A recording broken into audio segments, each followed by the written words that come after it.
Welcome to Byte-Sized Tech. It has been such a wild week, hasn't it? We got some serious whiplash going from an AI tool that felt like pure magic to a live demo that was, well, pure uncut awkwardness. So today, we're going to break down those dizzying highs and the very, very public lows. All right, so here's the game plan. We'll kick things off with Google's incredible new viral hit. Then we'll jump over to Meta's huge bet on smart glasses, and oh boy, we are going to relive that painfully awkward live demo. After that, we'll dig into what really happened behind the scenes, check out what the first reviews are saying, and wrap up by looking at the much bigger picture Meta is trying to paint. So, first up, let's talk about Google. They kinda quietly rolled out this new AI feature codenamed, and I love this, Nano Banana, and it has absolutely exploded. We're talking it shot the Gemini app straight to #1 on the App Store. Just boom. Now, the reason everyone's freaking out isn't because it can make images from scratch. I mean, we've seen that a million times, right? No, the real magic here is that it's an unbelievable image editor. It lets you mess with your own photos just by telling it what to do in plain English.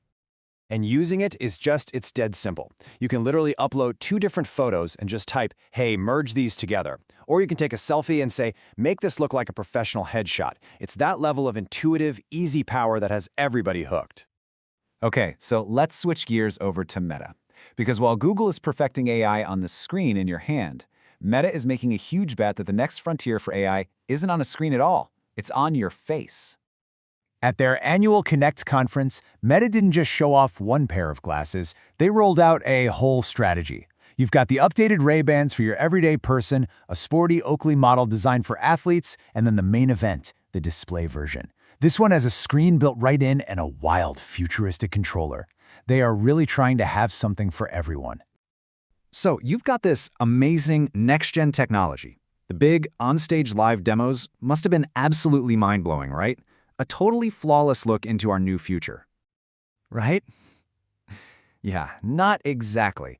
This is where the story takes a sharp turn into awkward town. So it all started during this live cooking segment. A creator asks his smart glasses for a recipe, and the AI just freezes up. Then it jumps way ahead. You could feel the tension. After a few painful seconds, he just has to bail, blaming the Wi-Fi and tossing it back to a very uncomfortable-looking Mark Zuckerberg. And it didn't stop there. Later, Zuck himself gets on stage, tries to answer a WhatsApp call on the glasses, and nope, nothing. It just completely failed. On him, live. So what in the world actually happened? I mean, on stage, they were joking about the brutal Wi-Fi. But after the event, Meta's CTO, Andrew Bosworth, came out and gave the real story, which honestly is way more interesting. His explanation was just perfectly honest and super nerdy. He said, we DDoSed ourselves, basically. So no, it had nothing to do with the conference Wi-Fi. Here's the deal with that cooking demo. When the chef on stage said the wake word, hey Meta, it didn't just activate his glasses. It activated every single demo pair in the entire building, all at once. All that traffic slammed a single development server, and it just collapsed. They basically launched a cyber attack on themselves by accident. You can't make this stuff up. And the failed video call with Zuckerberg, that was something else entirely. It was a super rare software bug called a race condition. It was just spectacularly bad timing. In the exact millisecond the call was coming through, the glasses display decided to go to sleep. So by the time he woke it up, the notification to answer the call was already gone. So the big takeaway here is that, yeah, these were some seriously embarrassing glitches, but they were specific to the demo environment. They weren't signs that the product is fundamentally broken. And that seems to be what journalists are saying now that they've actually gotten their hands on the high-end glasses, away from the chaos. The feedback has been kind of shockingly really positive. Mike Prospero from Tom's Guide said the built-in display just worked. It was immediately visible, super sharp, and you didn't have to fiddle with it like you do with so many other smart glasses. And what about privacy? Is everyone around you going to see what you're looking at? Michael Hicks over at Android Central confirmed that even when he got right up close, he couldn't see any light leaking out. That means you can read your texts and nobody next to you will have a clue. But the real star of the show, the thing that seems to have blown people away, is the neural band controller. Over at Gizmodo, James Perrow said that while it wasn't 100% perfect, it worked so well most of the time that it felt like a bit of magic. Imagine that, controlling the interface with just these tiny, subtle hand gestures. Of course, all that magic comes with a pretty hefty price tag. The top-of-the-line Meta Ray-Ban display with that neural band is going to set you back a cool $799. Ouch.